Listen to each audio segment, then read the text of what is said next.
Olá, meus amigos, meus amados irmãos, vamos comigo nessa viagem. Deus abençoe todos vocês, que a graça de Jesus Cristo esteja sempre presente na vida de cada um, tá bom? Vou pôr aí um estudo aí para vocês acompanhar junto comigo, tá bom? Que Deus abençoe a todos. Vamos entender o que é o Espírito Santo e estudar as suas características. Você pode tirar as suas dúvidas, participar conosco pelas redes sociais.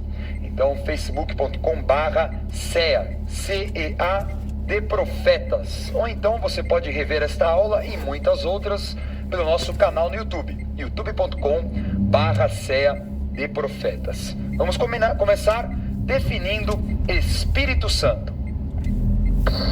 O Espírito Santo é apresentado na Bíblia como a terceira pessoa da Trindade, sendo ele mesmo a unidade de Deus em três figuras de ações diferentes. Sendo assim, o Espírito Santo não é uma força ativa ou um encarregado na obra de Deus. Ele é o próprio Deus.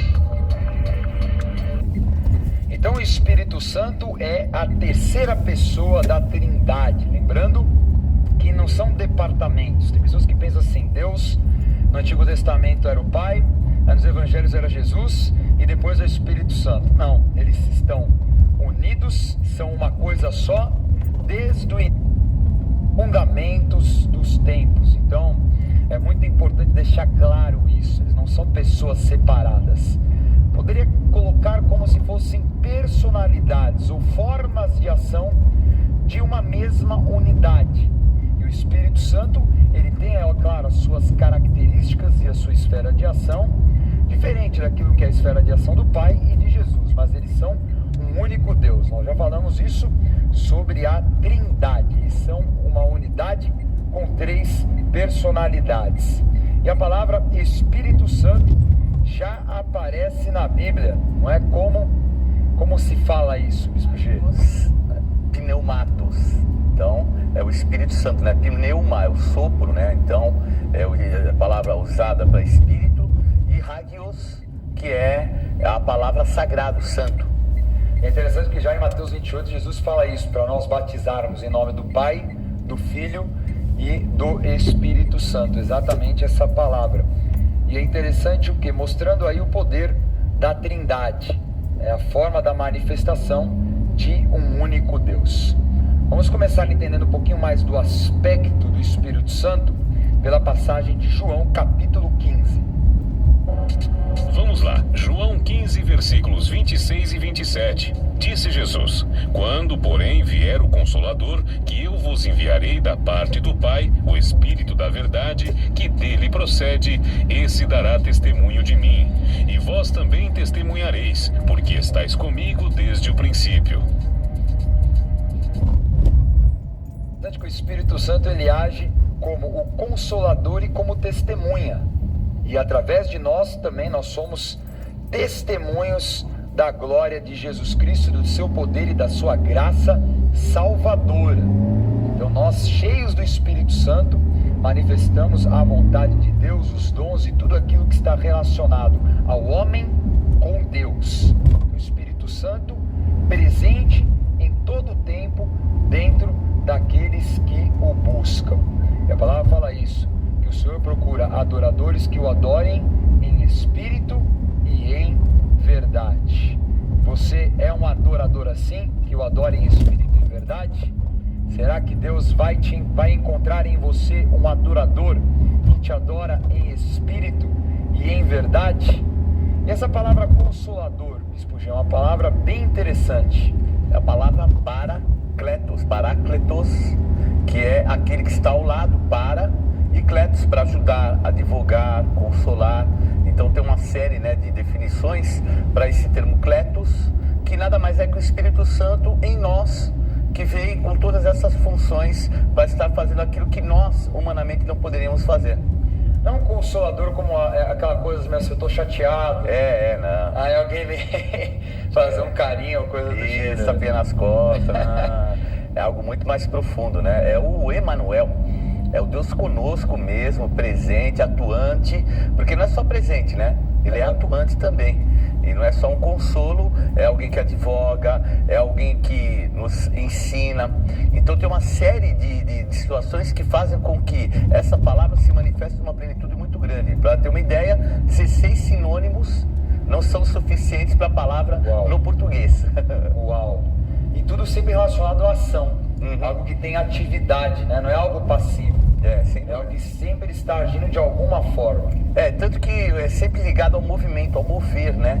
Então, pneuma, sopro, pneumáticos, né? Que são as coisas espirituais também, é ligado a sopro, ao mover. Então, é tudo ligado a isso mesmo, né? Algo que é uma ação. O poder de Deus, para nós sermos testemunhas dele, o poder é o poder dinamis, né? De onde vem dinamite, então é tudo movimento, é mover. E Jesus já dá esse sinal quando bate aquele papo noturno com Nicodemos, lá em João 3, ele fala com Nicodemos e fala, olha, aquele que nasceu de novo mesmo, né, aquele que renasceu, ele é como o vento, é a figura do sopro, né? Não sabe na sua carne, na sua alma para onde vai, de onde vem, mas pelo Espírito é guiado. Então a gente já vê esse sinal, né? Jesus já tratando de coisas espirituais profundas logo no início do seu ministério, e com um homem que conhecia bastante da lei. Sem dúvida, e também, né, logo no batismo com o Espírito Santo, o momento que a igreja recebe o poder, a autoridade, é como um vento que entra, é um vento impetuoso ainda, não é só um vento, é um vento impetuoso que se manifesta ali, e aí eles começam a falar em línguas, né? Maravilha, vamos ler 1 Coríntios capítulo 2, falando um pouquinho sobre a sabedoria, o conhecimento do Espírito Santo. Vamos lá, primeira carta aos Coríntios 2, versículos 10 e 11. Mas Deus nolo revelou pelo Espírito, porque o Espírito a todas as coisas perscruta, até mesmo as profundezas de Deus. Porque qual dos homens sabe as coisas do homem, senão o seu próprio Espírito, que nele está? Assim também as coisas de Deus ninguém as conhece, senão o Espírito de Deus.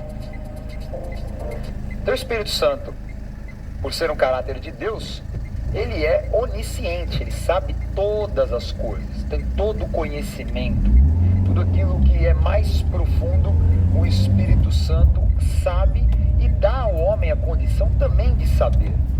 É uma palavra bonita aqui no português, uma palavra bonita, né? Perscruta. Que é isso?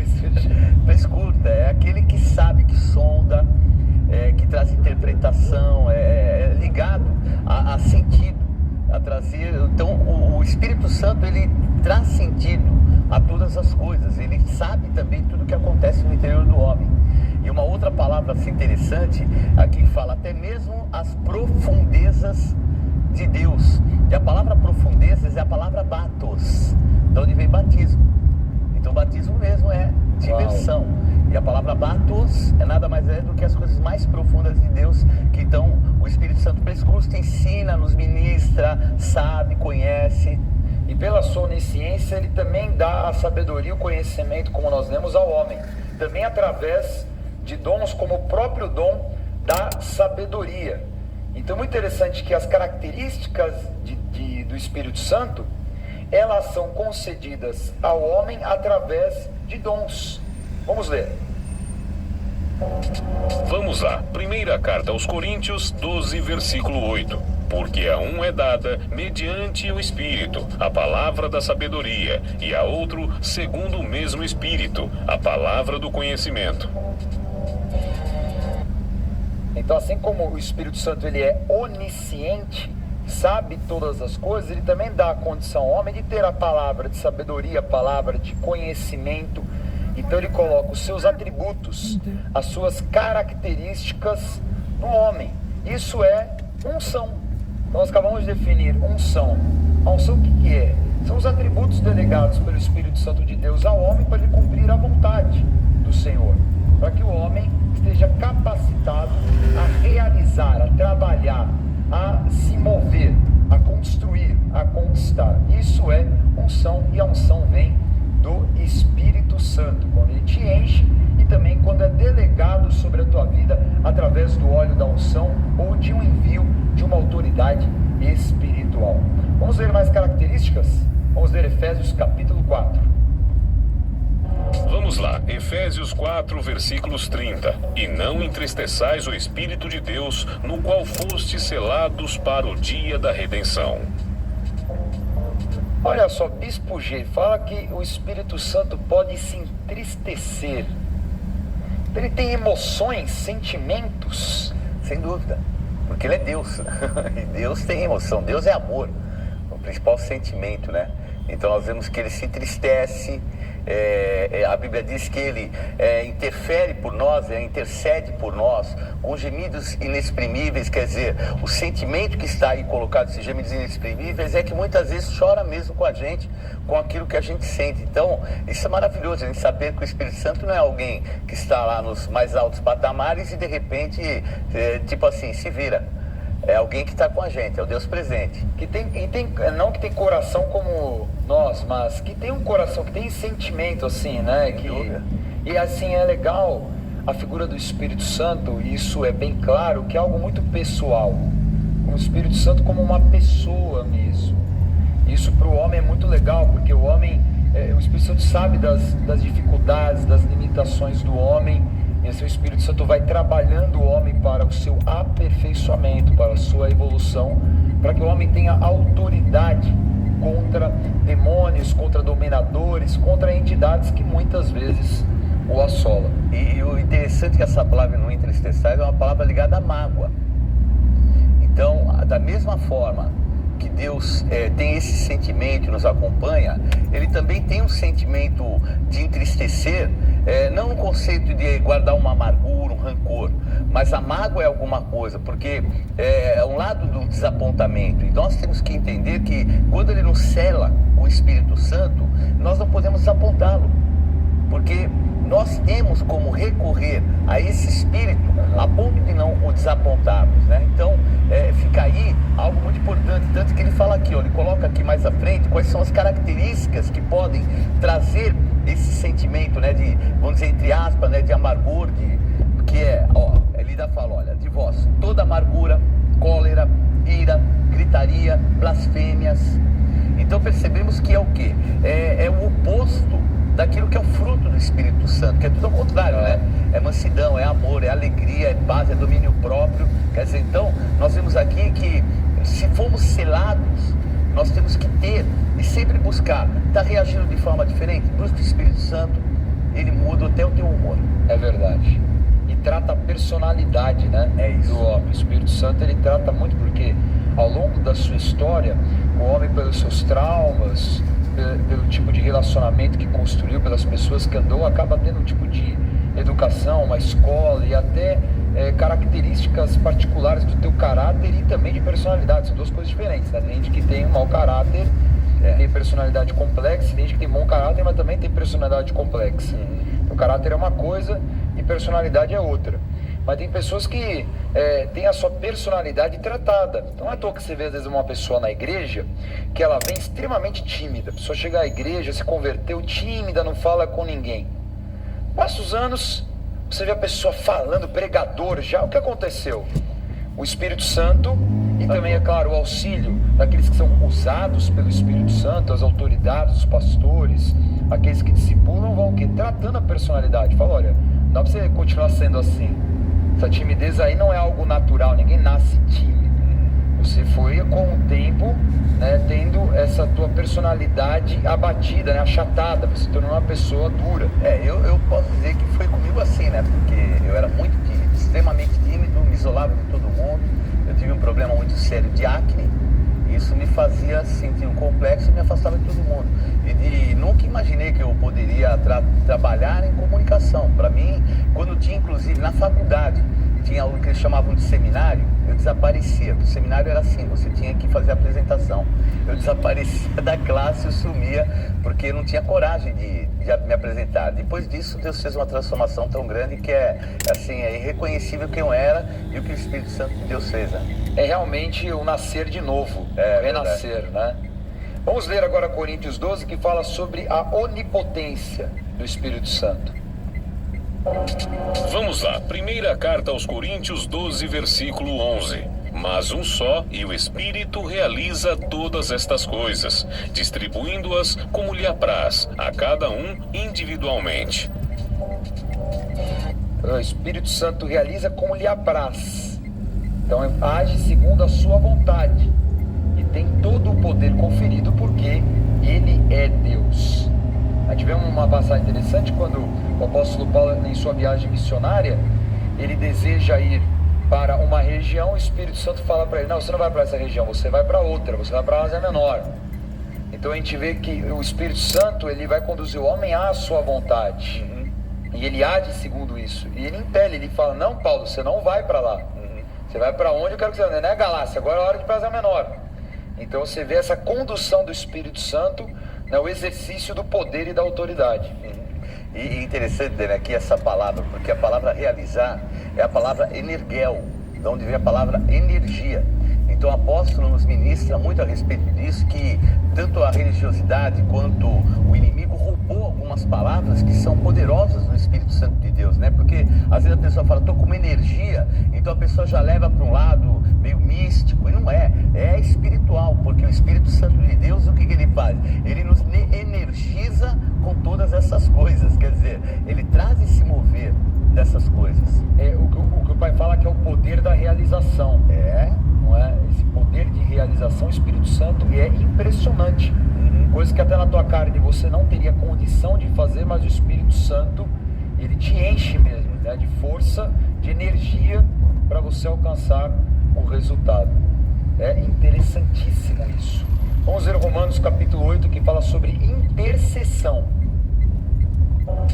Vamos lá, Romanos 8, versículo 26 e 27. Também o Espírito semelhantemente nos assiste em nossa fraqueza, porque não sabemos orar como convém, mas o mesmo Espírito intercede por nós sobremaneira, com gemidos inexprimíveis. E aquele que sonda os corações sabe qual é a mente do Espírito, porque segundo a vontade de Deus é que ele intercede pelos santos.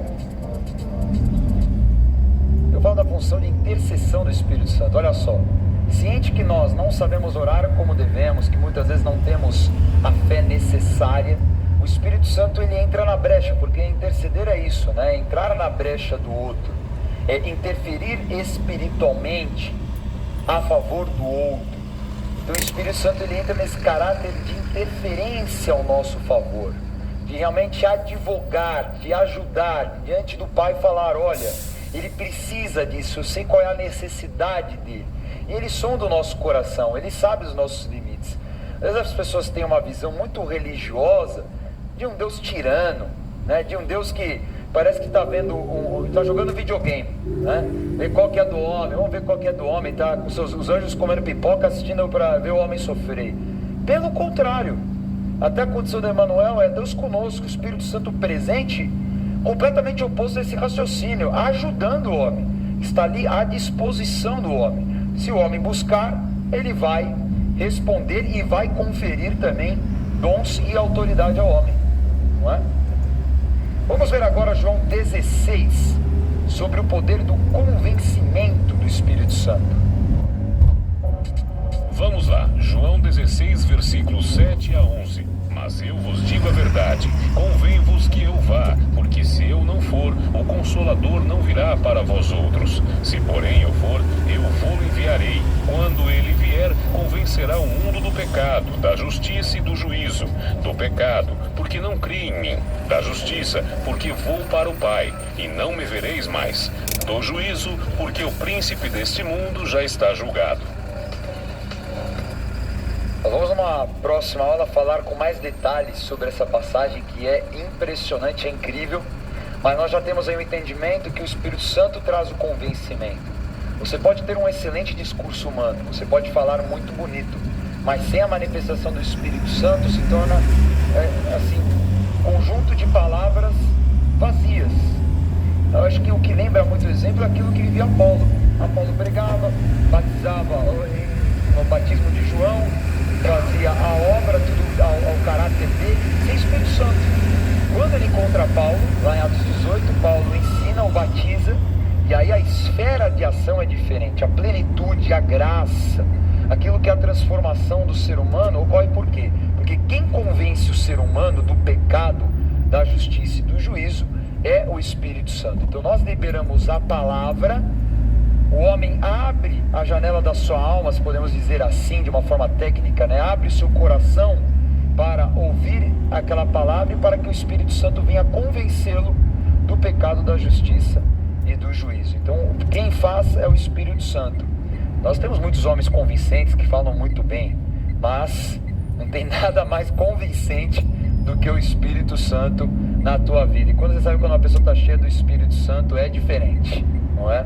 Vamos ver o Salmo 139, que fala sobre a presença do Espírito Santo em todos os lugares. Vamos lá, Salmo 139, versículo 7. Para onde me ausentarei do teu Espírito? Para onde fugirei da tua face? Então não adianta fugir e se esconder, porque assim como é Deus, o Espírito Santo está em todos os lugares, não é? Tem gente que faz assim: ah, olha, eu não vou na igreja hoje, né? Não conta pra ninguém, vai saber, olha, o pastor nem vai saber. Ó, o pastor pode até nem imaginar, nem saber, e nem o líder da tua equipe, né, o teu discipulador, mas Deus sabe.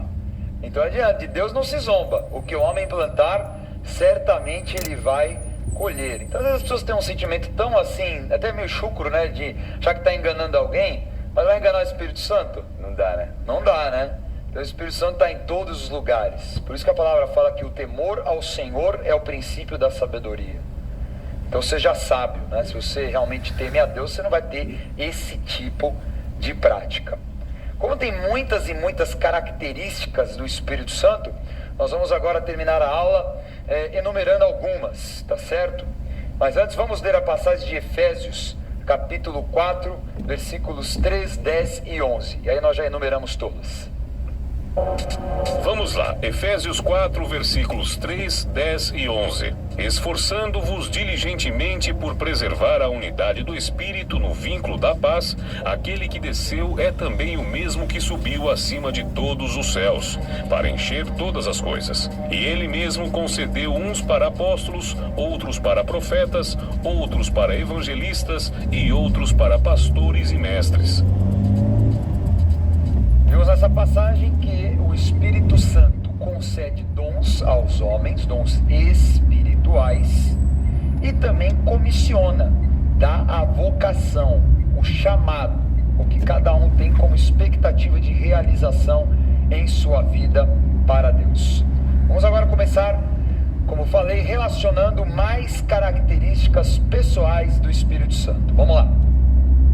O Espírito Santo testifica, o Espírito Santo ensina, o Espírito Santo guia, o Espírito Santo conduz o homem, o Espírito Santo nomeia, ele dá nome diferente.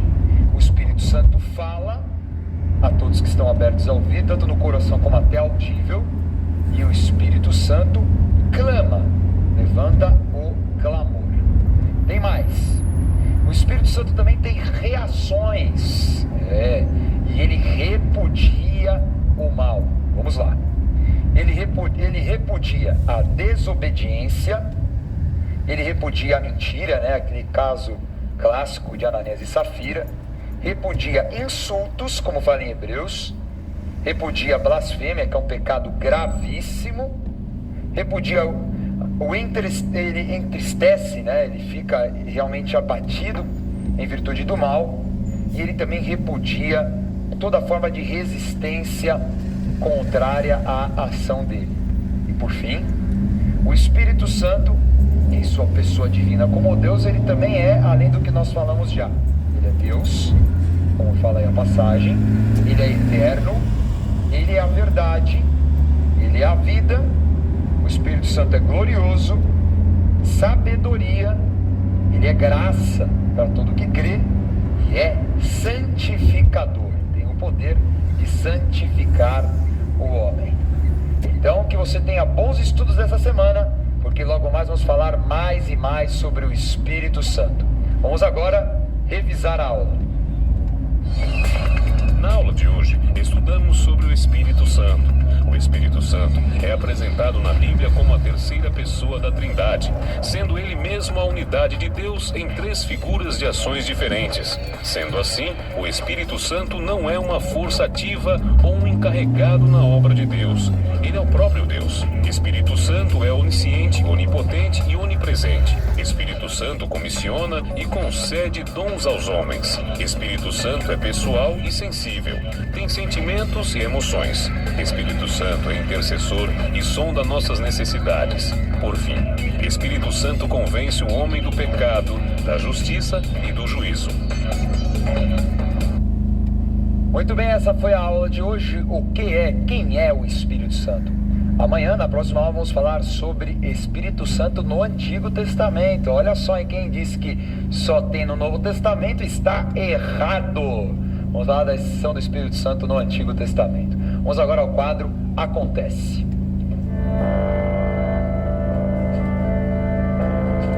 Não perca a oportunidade de se aperfeiçoar mais no conhecimento da Palavra de Deus e desenvolver seu ministério. Participe dos cursos do Centro de Estudos Apostólico. Para mais informações, acesse ceaapostólico.com.br ou entre em contato pelo telefone 11 3203 0641.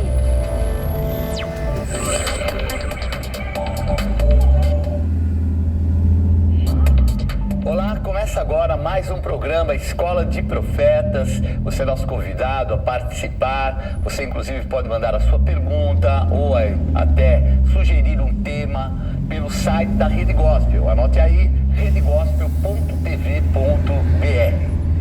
E vamos dar continuidade ao nosso estudo sobre o Novo Testamento e vamos hoje falar sobre os Atos dos Apóstolos.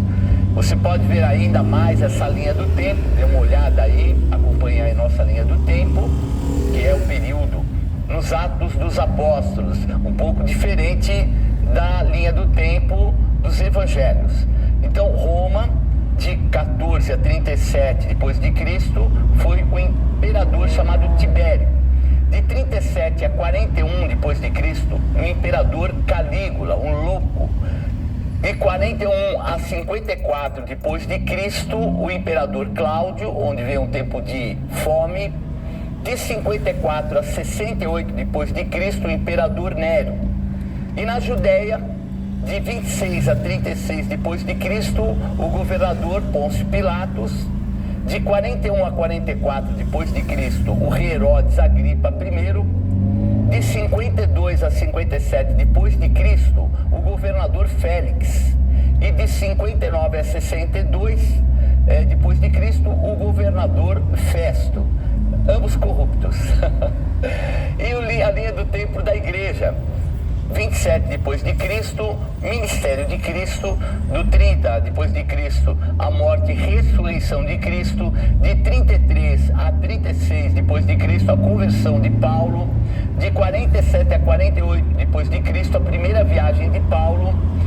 Em 49 depois de Cristo, o concílio de Jerusalém. De 49 a 51 depois de Cristo, a segunda viagem de Paulo. De 52 a 57 depois de Cristo, a terceira viagem de Paulo. E de 66 a 67 depois de Cristo, a morte de Paulo e também de Pedro. Então nós vemos aí essa linha do tempo que descreve muito claramente tudo o que aconteceu, principalmente nesse primeiro século depois de Cristo. E a gente percebe que vai até beirando o momento da destruição de Jerusalém, que no ano 70 depois de Cristo é destruída a cidade de Jerusalém. Bom, já falamos quem foi Lucas. Então Lucas, médico, companheiro de Paulo, também esteve nas viagens e é o autor do terceiro evangelho, sinótico inclusive, e também do livro de Atos. Então Atos 1, de 1 a 5, já iniciando esse livro escrito por Lucas, diz assim: escrevi o primeiro livro, ó Teófilo, relatando todas as coisas que Jesus começou a fazer e a ensinar, até o dia em que, depois de haver dado mandamentos por intermédio do Espírito Santo aos apóstolos que escolhera, foi elevado às alturas.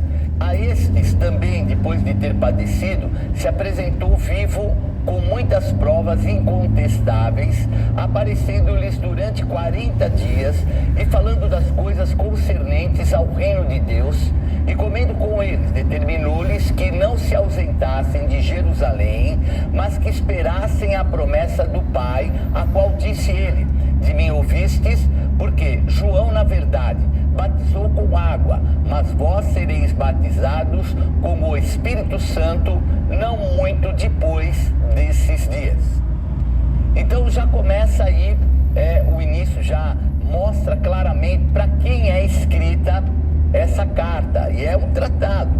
Ela não é somente uma descrição e nem foi, entre aspas, colocado como um livro sagrado. Ele vai se tornar, porque narra tudo aquilo que os apóstolos fizeram. Então a pessoa descrita, Teófilo, era alguém muito importante na época, obviamente de origem grega, e que foi escrito por volta do ano 62 depois de Cristo. Então a gente percebe, já falamos no livro de Lucas, e vamos ter mais ou menos a mesma situação. Então uma forma muito assim discursiva, presente nos eventos, porque Lucas esteve viajando com Paulo, era companheiro de Paulo de viagem, era um médico. Então a gente vê aí vários relatos dos Atos dos Apóstolos que ele próprio presenciou. E também ele escreveu antes de dois importantes acontecimentos, até comentei um deles. O primeiro, que foi o grande incêndio de Roma, em 64 depois de Cristo, e a destruição de Jerusalém por Tito, em 70 depois de Cristo. Então, são dois fatos históricos muito importantes que, pelo fato de ele não relatar, e era um tratado histórico, que ele coloca aí, é porque ainda não havia acontecido. Por isso que a posição mais ou menos histórica é durante o ano 62 depois de Cristo, até o ano 62. E é a visão apostólica de fundamentação da igreja e também da expansão do evangelho. Então a gente sabe que há todo um contexto de perseguição que vai fazer com que o evangelho seja levado para todas as regiões da terra. Então, os Atos dos Apóstolos, ele pode ser considerado, esse livro, os Atos principalmente dos apóstolos Pedro e Paulo, cheios do Espírito Santo, porque a história pregressa, a história anterior de Pedro e Paulo não foram muito saudáveis, Então, ele é dividido em 3 partes, narrando esse manifestar do poder do Espírito Santo. Primeiro, do capítulo 1 até o capítulo 7, é o poder do Espírito Santo operando em Jerusalém. Já a segunda parte é o poder do Espírito Santo operando na Judéia e Samaria, capítulos 8 e 9. E depois o poder do Espírito Santo operando até os confins da terra. Então, do capítulo 19 até o capítulo 28, os apóstolos são enviados, e dali para frente começa a estrutura da igreja a ser disseminada em todo o meio grego da época, inclusive até em Roma, a capital do ocidente romano, Então, o local, até de uma certa forma, o contexto meio fora, daquilo que era o contexto da igreja, que ela era bem no Oriente, hoje chamado Oriente Médio. Mas vejam, a igreja e o Espírito Santo não estão muito preocupados com origem e nem nacionalidade. Isso vai ficar muito claro nesse evangelho, porque nesse Atos dos Apóstolos, principalmente por Paulo, que vai passar por situações terríveis em vários lugares do mundo, onde existem culturas diferentes, mas também é um ensino para nós, uma aula maravilhosa para nós, nos envolvermos inclusive na cultura dos locais aonde a gente costuma conviver. Então nós vemos inclusive através do Espírito Santo como que uma pequena separação, a atuação do apóstolo Pedro primeiramente, e depois a atuação do apóstolo Paulo. Isso torna muito claro que desde o capítulo 1 até o 12, nós vemos uma evidência muito forte da atuação de Pedro. Mas depois do capítulo 13 até o 28, nós vemos já o apóstolo Paulo tomando a dianteira.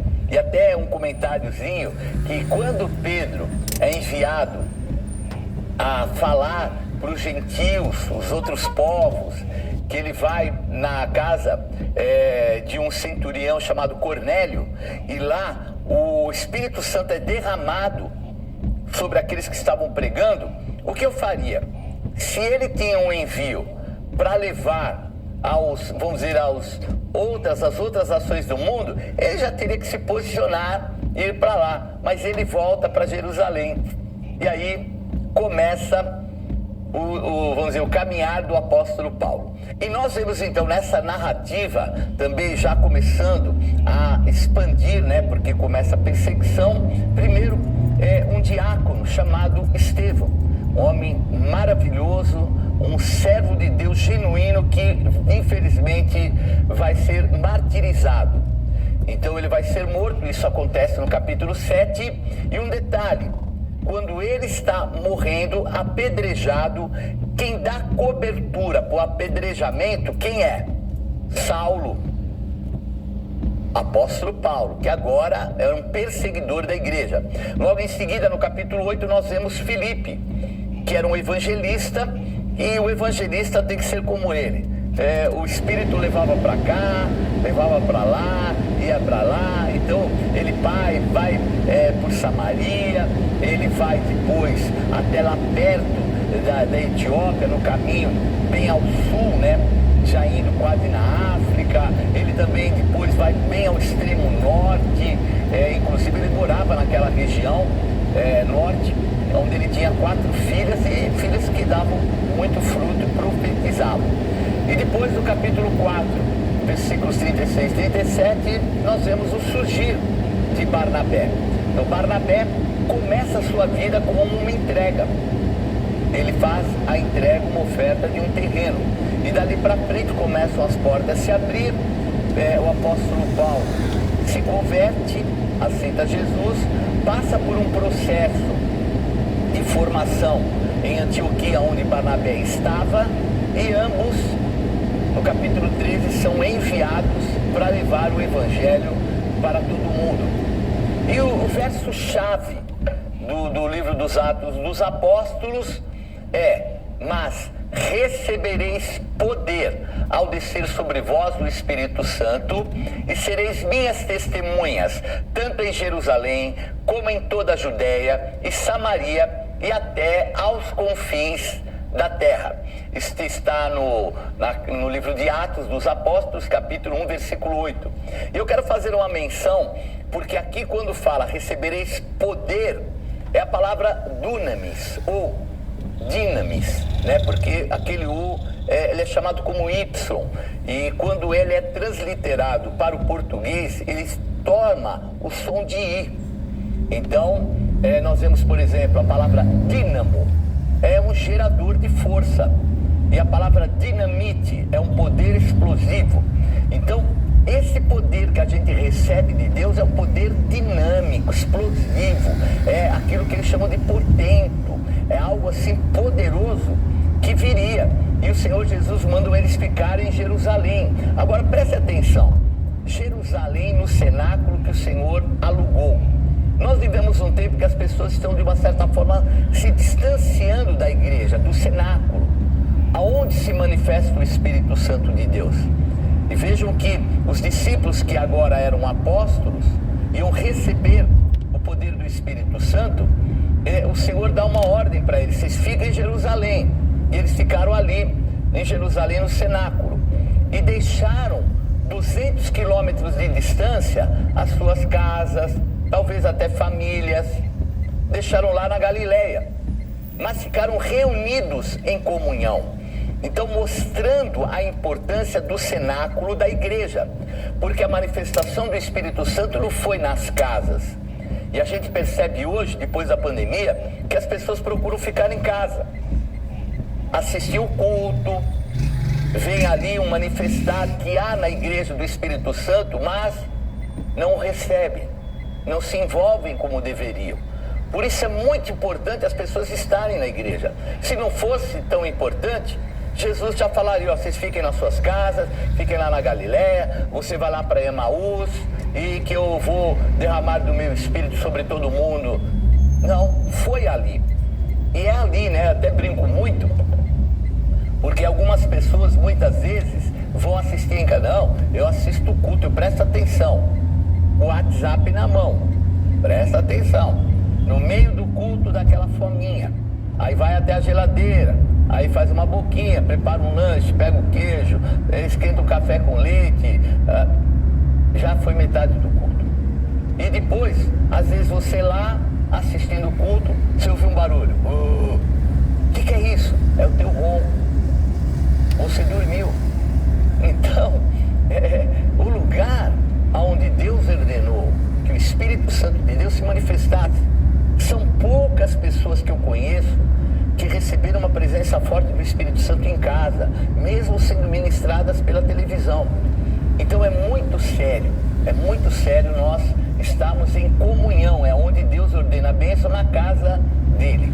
E Atos 1, capítulo 1, 2, depois 7 e 8, fala a respeito dessa verdade. Então ele deixa assim bem claro: escrevi o primeiro livro, ó Teófilo, relatando todas as coisas que Jesus começou a fazer e a ensinar.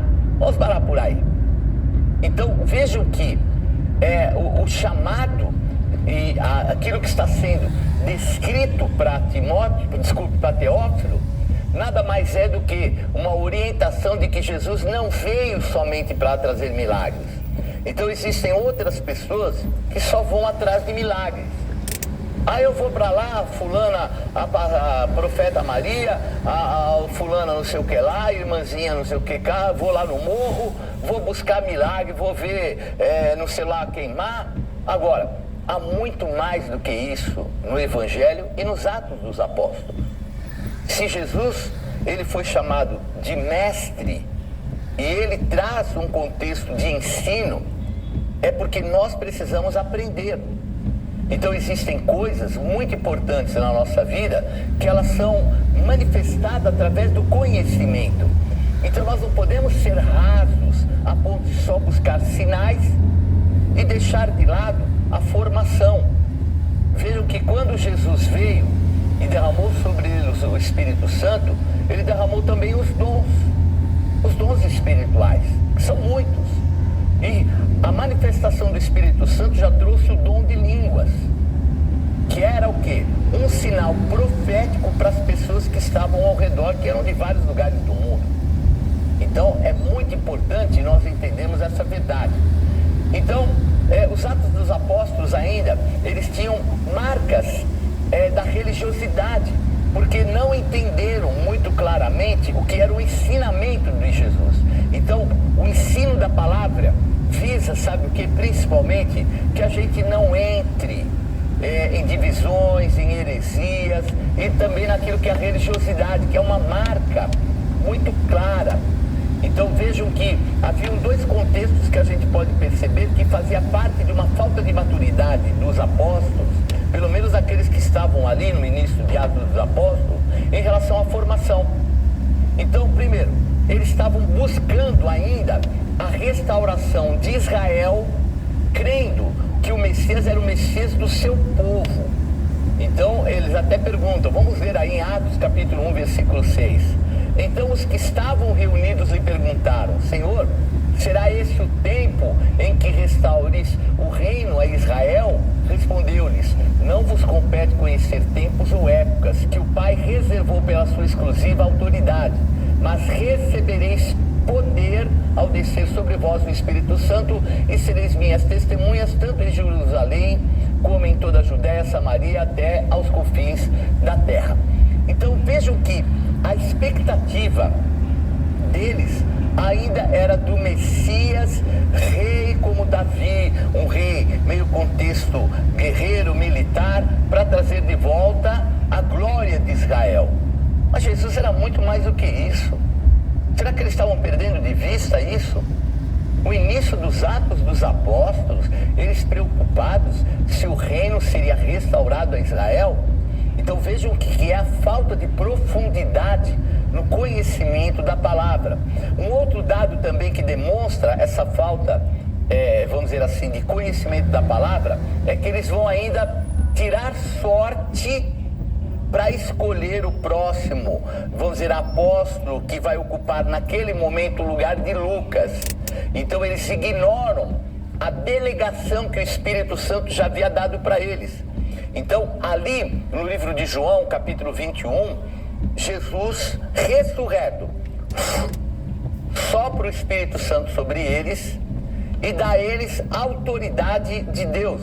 A quem vocês perdoarem os pecados serão perdoados, de quem vocês retiverem os pecados serão retidos. Então, eles ali receberam o poder e a autoridade do Espírito Santo. O que faltava? Entendimento e conhecimento para fazer uso, que é conhecendo a palavra. Então, Teófilo vai receber de Lucas um conhecimento mais aprofundado, detalhes muito importantes, para que não fique somente numa experiência mística, mas num aprofundamento da palavra. Veja que eles tomam um posicionamento e ignoram o Espírito Santo de Deus e a autoridade já delegada a eles. Vamos ver Atos 1:21, que diz assim: é necessário, pois, que dos homens que nos acompanharam todo o tempo que o Senhor Jesus andou entre nós, começando no batismo de João, até ao dia em que dentre nós foi levado às alturas, um destes se torne testemunha conosco da sua ressurreição. Então propuseram 2, José chamado Barsabás, cognominado Justo, e Matias, e orando, disseram: Tu, Senhor, que conheces o coração de todos, revela-nos qual destes 2 tens escolhidos para preencher a vaga deste ministério e apostolado, do qual Judas se transviou, indo para o seu próprio lugar. E os lançaram em sortes, vindo a sorte recair sobre Matias, sendo-lhe então votado lugar com os 11 apóstolos. Reflita comigo. Você tem o Espírito Santo que delegou o sopro sobre você. Na hora de escolher o próximo apóstolo, era melhor orarem e pedir a direção do Espírito Santo, mas eles fizeram o quê? Religiosamente. Primeiro, tem que ser um dos 2 que caminharam, algum que caminhou com a gente desde o início da caminhada, 3 anos. Tá bom, 3 anos. E aí, escolhem 2, José e Matias. Agora, ele fala assim: Senhor, o teu Espírito, que conhece o coração de todos, escolhe desses 2 que nós escolhemos, qual vai ser o que vai realizar os atos dos apóstolos. Que ato você vê de Matias? Nenhum. Pelo menos escrito nos Atos dos Apóstolos. Agora, quantos atos do apóstolo Paulo, que não caminhou os 3 anos com Jesus, que recebeu o Espírito Santo de Deus e o Espírito de Cristo o buscou, quando já nem mais Jesus estava na terra? Então vejam o que é a religiosidade e a falta de uma busca do poder de Deus através da palavra de Deus. Nós precisamos conhecer mais a palavra de Deus para nós não fazermos errado na hora que exige que a gente tome posições certas em relação ao nosso futuro.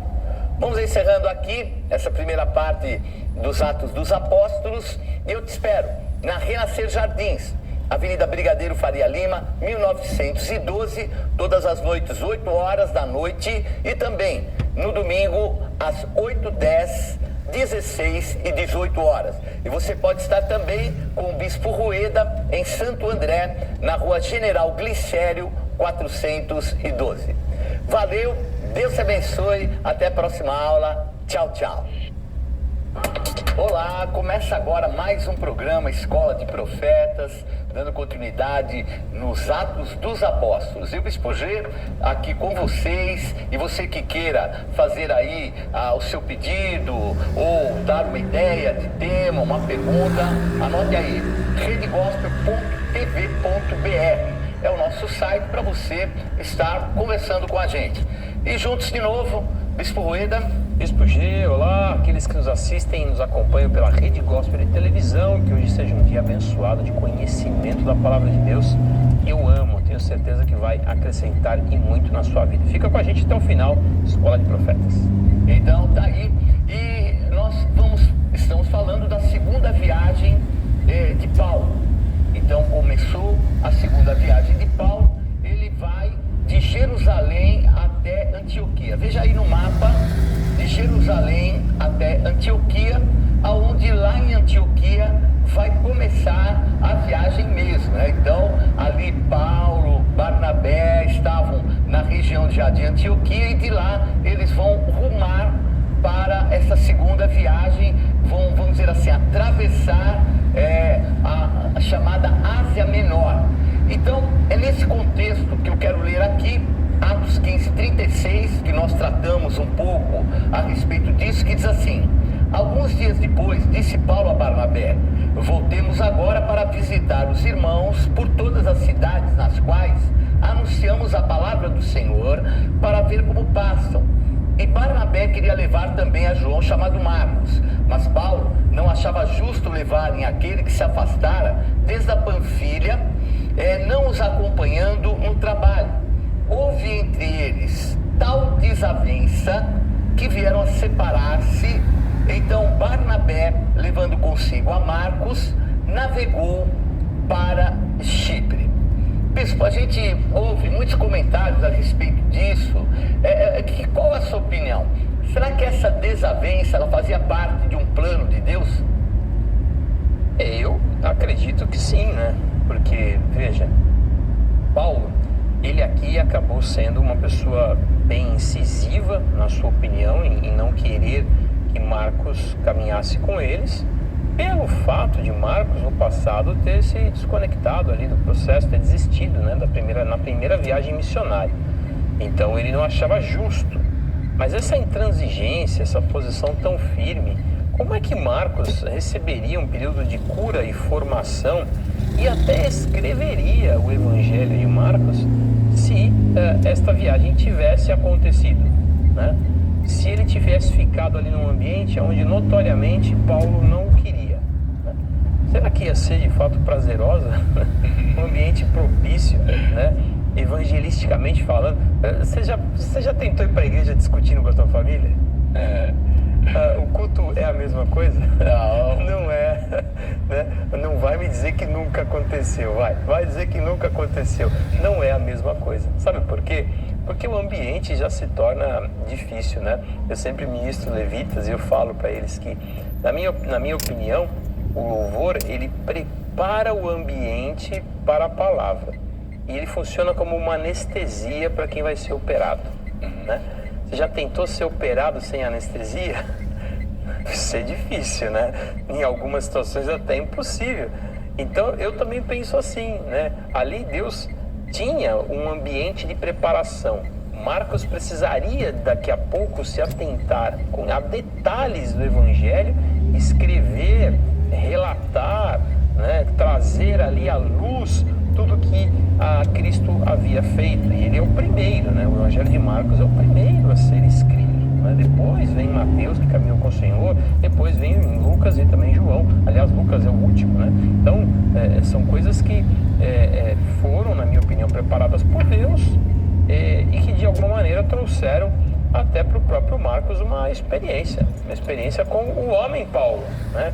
Porque, claro, ele era um apóstolo, uma pessoa brilhante que curava, abençoava, levava a palavra, mas também tinha os seus problemas, tinha os seus defeitos, né? E ele teve que lidar ali com o homem Paulo. Hoje eu vou polemizar, nós vamos polemizar aqui. Então, vamos ver, eu entendo tudo bem, né? Eu entendo que Marcos, ele deveria ser tratado, acompanhado, Paulo poderia usar misericórdia com ele, tudo bem, entendo isso, mas será que não ia atrapalhar de novo? Será que não é esse o receio? Será que nessa desavença não poderia ter, talvez, também pro lado de Barnabé, ter entendido? E também outro contexto, bispo, eu não sei se seria um propósito de Deus essa cisão. Vai acrescentar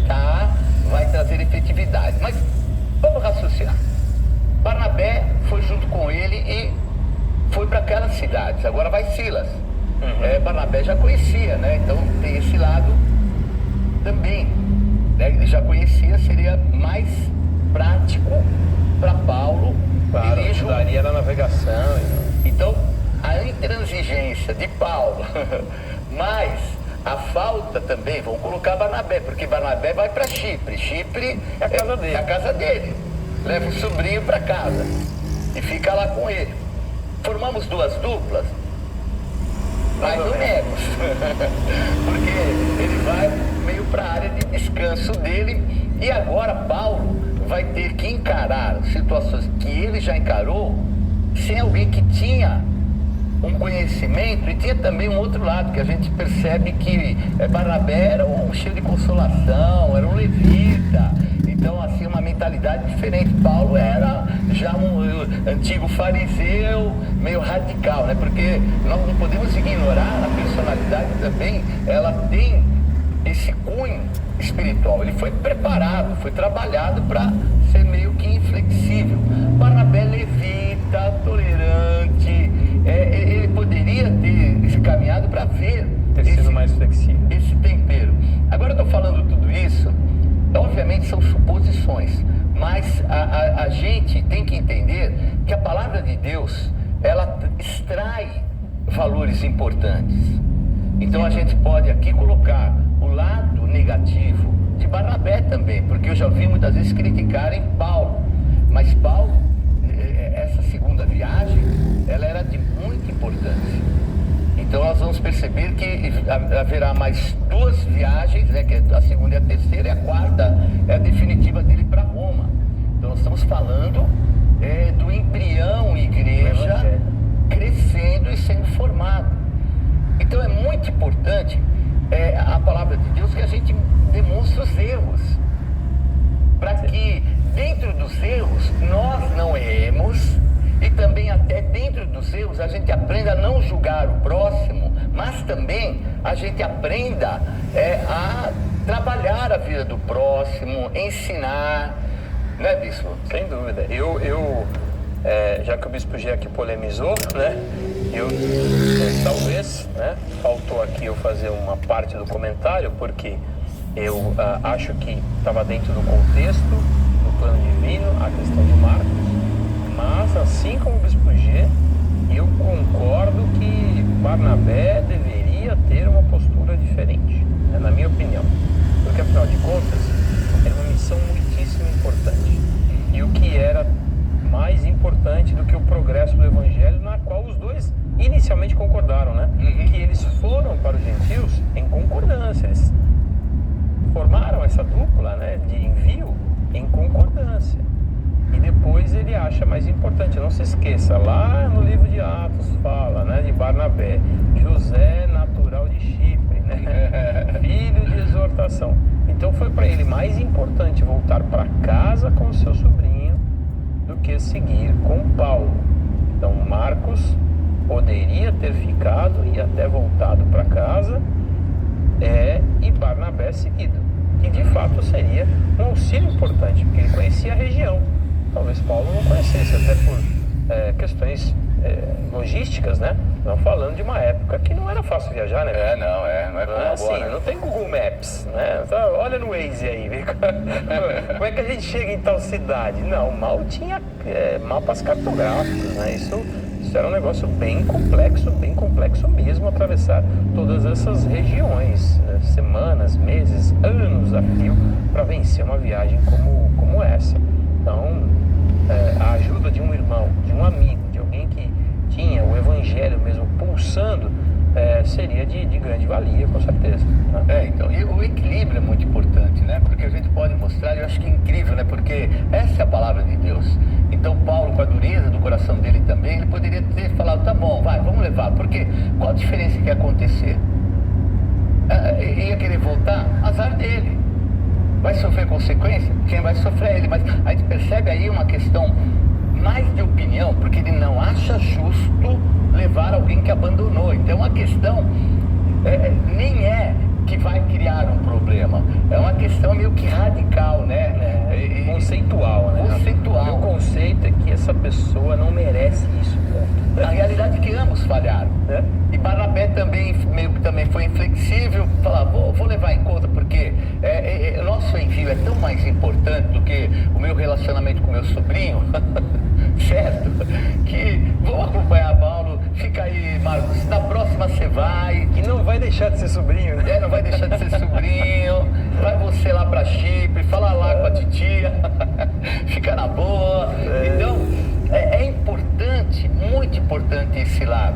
Então, eu acho que, nesse contexto total, eu acho que Paulo também agregou situações para ele entender que Paulo poderia ser útil, né? Então, eu queria, antes de mais nada, perguntar, bispo, quando é que se justifica ser áspero? Será que a gente tem sempre que ser bonzinho?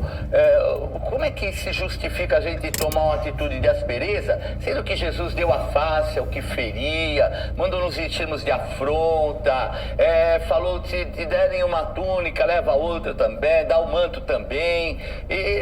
Justificável ser áspero? Eu entendo que sim, quando aquilo fere os seus princípios espirituais, quando aquilo adentra ao ambiente, né, na qual você está sendo de fato desmerecido. Você tem vários exemplos de pessoas brilhantes na palavra que foram ásperas. Quando Eliseu manda fechar a porta na cara dos enviados de Acabe, isso não é áspero, né? Fechar a porta na cara de alguém, por mais que ele venha trazer notícias difíceis, né? Então Jesus entrando, né, no templo, expulsando os cambistas, né? Ou dizendo para Pedro, para trás de mim, Satanás, né? Isso são palavras, ou dizendo para os discípulos assim, olha, até geração incrédula, até quando estareis convosco? Não, mas isso é uma delicadeza, né? Fantástica, né? Alguém dizer para mim, né? Não tenho mais paciência de ficar com vocês. Até quando eu tenho que suportar vocês? Então, assim, isso fere, quando fere princípios espirituais, fere esse conjunto de valores e crenças, você precisa ser incisivo. Eu pergunto, o diabo, por acaso, pede licença para alguma coisa? Né? Às vezes eu ministro pais, tal, com filhos com dificuldade. Meu filho não está querendo ir na igreja, não sei o quê. Tal, quando ele tem 10, desculpa, né? Não tem muito o que discutir. Dá a mão e traz, né? Mas eu não posso forçar. Tá bom, você acha que ele não vai ser forçado pela sociedade, pelos amigos, a usar uma droga, a praticar um ato sexual? Você acha que ele não vai ser forçado? Inocente você, né? Nos dias de hoje. Acho que o traficante vai lá chegar para ele com uma conversinha legal, falar, fuma um baseadinho aqui, tá tudo certo. Claro que não. Ele vai ser, assim, empurrado de forma violenta pela sociedade e até com bullying se ele não participar da roda. Então, nós, às vezes, tomamos, assim, forma de uma polidez, né, porque existe um conceito religioso que tem que ser manso, tal, aquela coisa toda, e que você abre mão dos seus valores, abre mão do seu ambiente. Então ninguém tem que ser um ignorante, um bruto, insensível, não é isso. Mas espera aí, você quer invadir a minha privacidade, você quer invadir o meu ambiente de fé, você quer transformar os meus valores, você quer que eu fique o quê? Sentado observando, como meu pai dizia, de camarote, né? Não, eu não vou. Se precisar ser duro, é você. Se precisar ser enfático, né? E não voltar atrás, porque afinal de contas, a palavra me ensina assim, ó: resistir ao diabo e ele fugirá de vós. E na minha opinião, não existe resistência sem desgaste. Porque tudo que é posto para resistir uma tensão, ele tem um desgaste. Né? Você coloca uma pilastra aqui para resistir esse peso. Isso aqui tá com peso em cima dia e noite, 24 horas por dia. Mas a resistência dela impede um acidente, né? Então, a resistência, sei lá, de um pneu, de um freio, né? Então ele vai exercer ali resistência àquele peso e ele vai desgastar, daqui a pouco você tem que trocar, né? Então, não tem como, penso eu, tá? Estou dizendo que eu não sou dono na verdade, mas eu não...